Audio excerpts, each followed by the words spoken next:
রাধে রাধে বন্ধুরা, তোমরা সবাই কেমন আছো? আর আজ তো মহালয়া, তাই আমরা গঙ্গায় গেছিলাম পিতৃপক্ষের তর্পণে।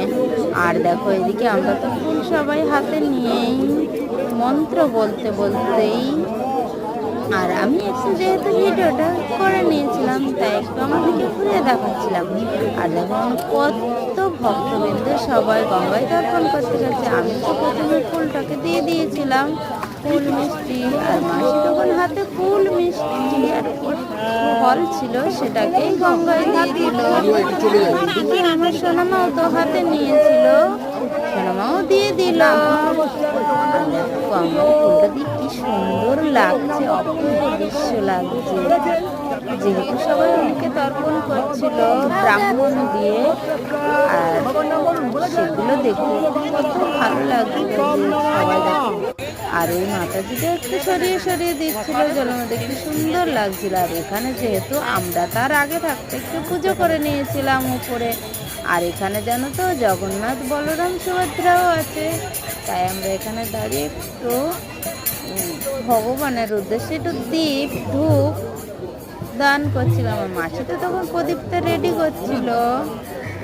তো এই যে জগন্নাথ বলরাম সুভদ্রা জুতো পার মেসব তুমি তো জানো তো আজকে প্রচন্ড ভিড় হয়েছিল।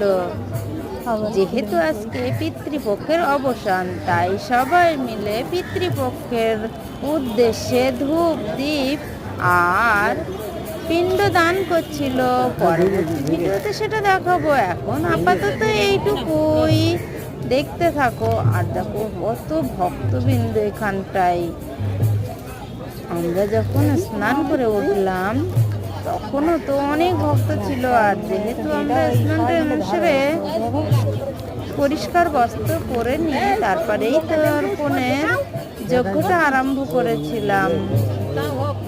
রাধে রাধে বন্ধুরা, কি সুন্দর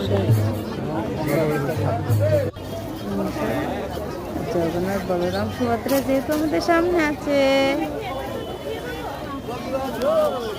আর গণেশের কি বলবো, বৃষ্টি হয়ে গেছে না, গণেশ পুজো হয়েছে তো অনেক দিন আগে, তার জন্য গণেশটার নাকটা ভেঙে গেছে, তাই এখানটায় গণেশ ঠাকুরটা রেখে দিয়ে গঙ্গার করে রেখে দিয়ে তারা চলে গেছিল। রাধে রাধে বন্ধুরা, সবাই ভালো থাকো। অবশেষে প্রসাদ বিতরণ করছিল। আগে এইসব জলে দিয়ে আসি, এখন নেবো। ওই যে আর ওটা দেখো, ওই কানটা দেখো।